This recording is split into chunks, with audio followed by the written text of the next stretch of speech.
नमस्कार, मैं हूं सत्यपाल और आप देख रहे हैं CWB हिंदी न्यूज। आज 18 जनवरी 2023 दिन बुधवार।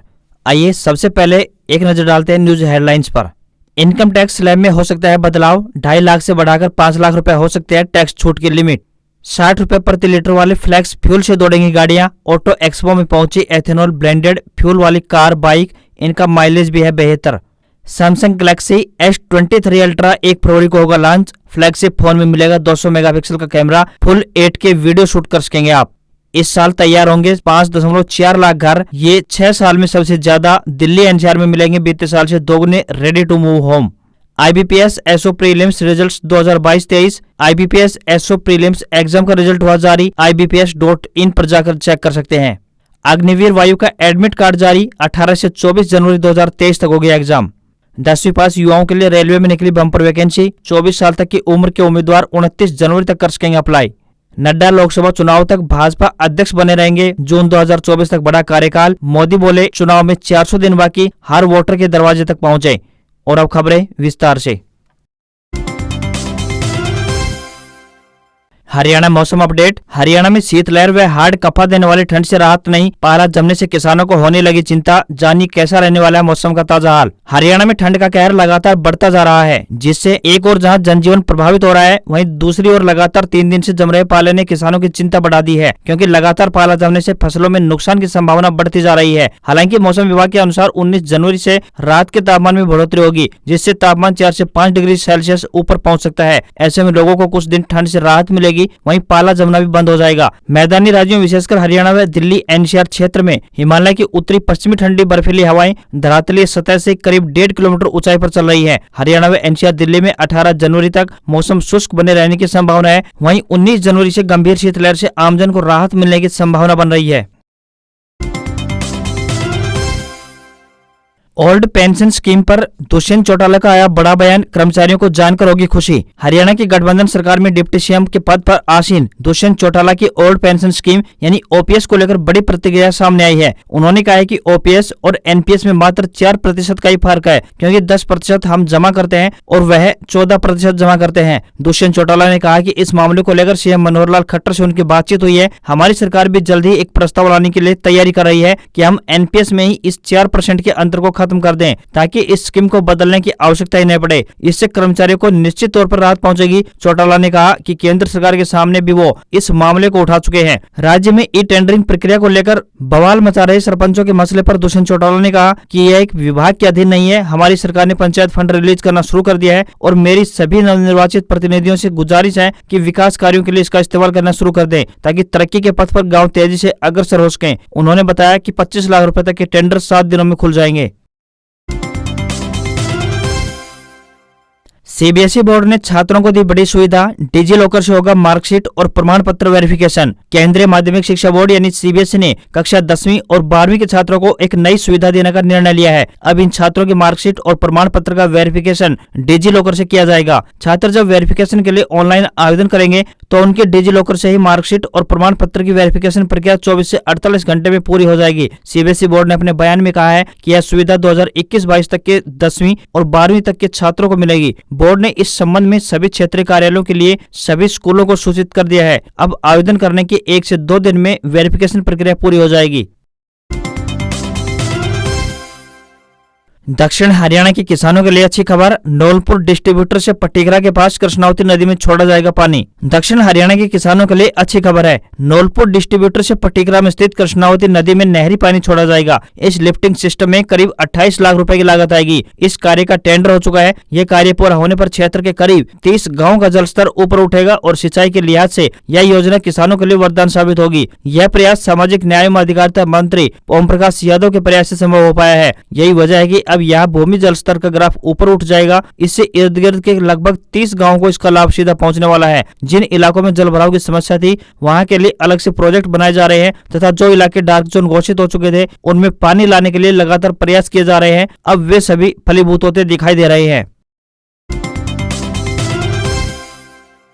हरियाणा के सरपंचों को सीएम मनोहर लाल का करारा जवाब, नहीं होने देंगे राजनीति, ई टेंडरिंग से ही होंगे काम। हरियाणा में ई टेंडरिंग को लेकर मचे बवाल पर सीएम मनोहर लाल ने बड़ा बयान दिया है। उन्होंने कहा है कि हमारी सरकार ने पंचायतों की पावर कम करने की बजाय बढ़ाई है। उन्होंने स्पष्ट किया कि हरियाणा इंजीनियरिंग वर्क्स पोर्टल के जरिए ही ई टेंडर होंगे। प्रदेश सरकार ने सरपंच, पंचायत समिति व जिला परिषद के चेयरमैन को अपने फंड व ग्रांट इन एड से छोटे या बड़े चाहे जितने भी राशि के काम हो करवाने का अधिकार दिया है। सीएम मनोहर लाल ने कहा कि विकास कार्यों में तेजी लाने के लिए ई टेंडर प्रणाली को लागू किया गया है। इससे विकास कार्यों में पारदर्शिता और गुणवत्ता स्तर में वृद्धि होगी। उन्होंने पंच सरपंचों को सुशासन पर चलने की सलाह देते हुए कहा कि इसके लिए प्रदेश सरकार हरियाणा ग्रामीण विकास संस्थान के माध्यम से नीलाखेड़ी, करनाल में प्रशिक्षण कार्यक्रम आयोजित करेगी। सीएम मनोहर लाल खट्टर ने कहा कि टेक्नोलॉजी के इस युग में हर व्यवस्था ऑनलाइन हो रही है। पंचायतों के लिए भी ई टेंडर प्रणाली पर विपक्षी दलों के लोग भ्रम फैला रहे हैं और सरपंचों को गुमराह करके अपनी राजनीति चमकाना चाहते हैं। लेकिन ये दौर पढ़ी लिखी पंचायतों का है जो अधिकारियों से काम करवाने में सक्षम है।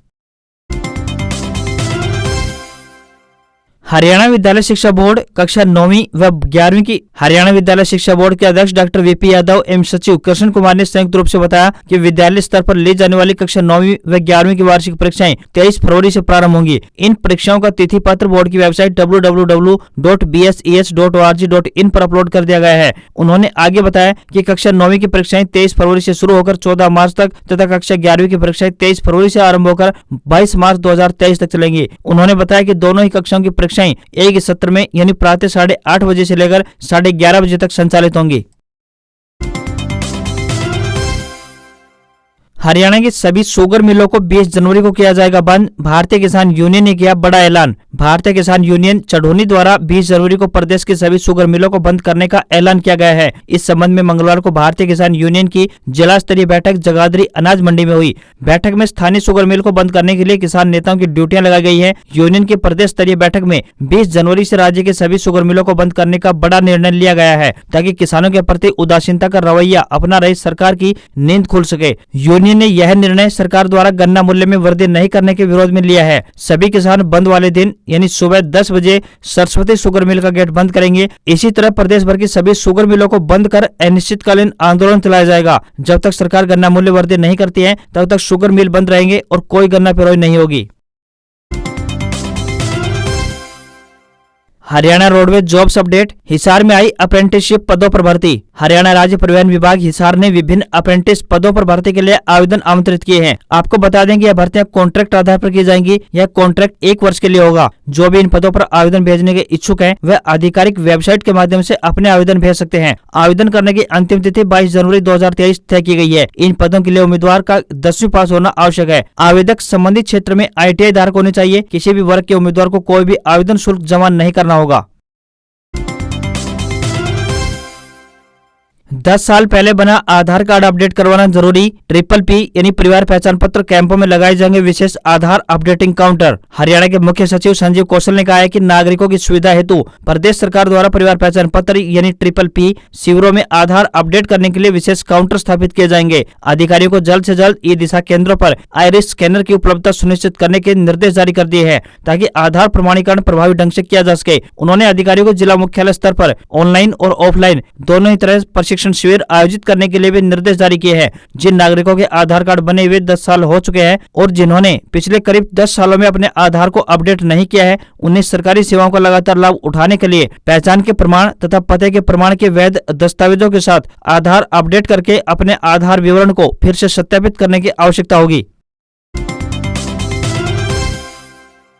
अनियमित कॉलोनियों पर लटकी रहेगी तलवार, नियमित कराने को नहीं मिले पर्याप्त आवेदन। प्रदेश सरकार की ओर से शहरी क्षेत्रों में वर्षों पुरानी कॉलोनियों को नियमित कराने के लिए आवेदन के अंतिम तिथि में सिर्फ 2 दिन समय शेष है, परंतु अभी तक नई कॉलोनियों को नियमित कराने के लिए आवेदन तक नहीं किए गए हैं। समय सीमा समाप्त होने के बाद ऐसी कॉलोनियों पर तोड़फोड़ की कार्रवाई शुरू किए जाने की आशंका बनी रहेगी। कॉलोनियों को नियमित करने के लिए प्रदेश सरकार की ओर से गत वर्ष 19 जुलाई को अधिसूचना जारी की गई थी। इसके बाद पुरानी अनियमित कॉलोनियों को नियमित कराने के लिए आवेदन की समय सीमा 6 महीने निर्धारित की गई थी। अगर डेट नहीं बढ़ाई जाती है तो सरकार की ओर से नियमित समय सीमा 19 जनवरी को खत्म होने जा रही है। अभी भी कई कॉलोनियां ऐसी हैं जिन्हें नियमित कराने के लिए DTP कार्यालय को आवेदन प्राप्त नहीं किए गए हैं। सरकार ये पहले ही स्पष्ट कर चुकी है कि नियमित नहीं करानी जाने वाली कॉलोनियों को इस योजना के बाद सख्ती के साथ तोड़ा जा सकता है। इसके बावजूद बची हुई कॉलोनियों के लोग आवेदन करने में दिलचस्पी नहीं दिखा रही है। ऐसे में रेगुलर होने से वंचित कॉलोनियों पर तोड़फोड़ की तलवार लटकी रह सकती है।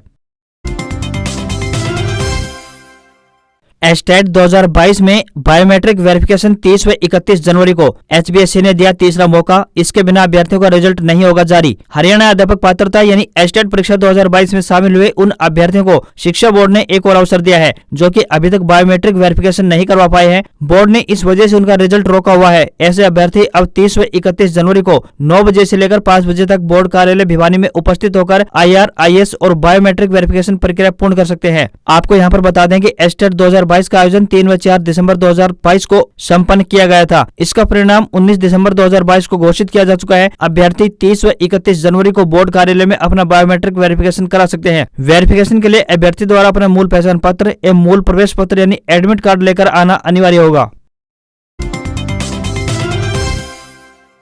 हरियाणा बीजेपी की दिल्ली में बैठक टली, देर तक चली राष्ट्रीय कार्यकारिणी मीटिंग, अब गुरुग्राम में होगी शाह की रैली की तैयारियों पर चर्चा। हरियाणा में केंद्रीय गृह मंत्री अमित शाह की रैली की तैयारियों को लेकर हरियाणा बीजेपी की दिल्ली में होने वाली बैठक टल गई है। राष्ट्रीय कार्यकारिणी की बैठक देर तक चलने के कारण मुख्यमंत्री और अन्य नेता व्यस्त रहे। अब 29 जनवरी को होने वाली केंद्रीय गृह मंत्री अमित शाह की रैली की तैयारियों को लेकर गुरुग्राम में बैठक होगी। हालांकि अभी पार्टी की ओर से इसकी डेट फाइनल नहीं की गई है। गुरुग्राम में होने वाली इस बैठक में राष्ट्रीय कार्यकारिणी के विषय के क्रियान्वयन को लेकर एक रणनीति बनाई जाएगी। साथ ही केंद्रीय गृह मंत्री अमित शाह के हरियाणा दौरे के अलावा रविदास जयंती कार्यक्रमों को लेकर भी चर्चा की जाएगी। सीएम मनोहर लाल ने बताया कि केंद्रीय गृह मंत्री अमित शाह हरियाणा में रैली करेंगे। इसके बाद भी अन्य केंद्रीय मंत्रियों की रैली हरियाणा में ही होगी। फिलहाल लोकसभा चुनाव के तहत रैलियां होंगी। हरियाणा में लोकसभा की सभी 10 सीटें जीतना अभी उनका लक्ष्य है।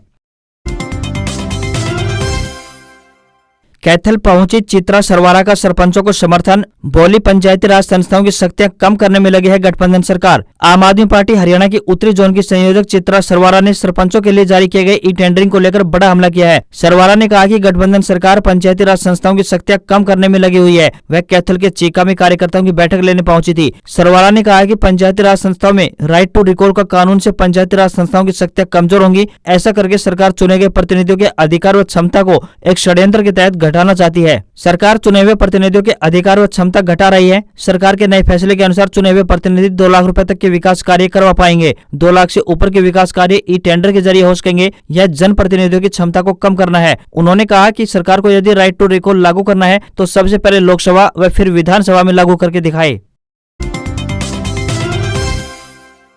10वीं पास युवाओं के लिए रेलवे में निकली बम्पर वैकेंसी। 24 साल तक की उम्र के उम्मीदवार 29 जनवरी तक कर सकेंगे अप्लाई। भारतीय रेलवे नौकरी की तैयारी कर रहे युवाओं के लिए शानदार मौका आया है। रेलवे में 4103 पदों पर वैकेंसी निकली है। इसके लिए 24 साल तक की उम्र के 10वीं पास उम्मीदवार रेलवे की ऑफिशियल वेबसाइट scr.indianrailways.gov.in पर जाकर 29 जनवरी 2023 तक ऑनलाइन आवेदन कर सकते हैं। रेलवे द्वारा निकाली गई बम्पर भर्ती में उम्मीदवारों का सिलेक्शन बिना परीक्षा के यानी सीधे 10वीं के नंबर के आधार पर किया जाएगा। न्यूनतम आवश्यक योग्यता के तहत छात्रों ने कक्षा 10वीं की परीक्षा न्यूनतम 50% अंकों के साथ उत्तीर्ण की हुई होनी चाहिए।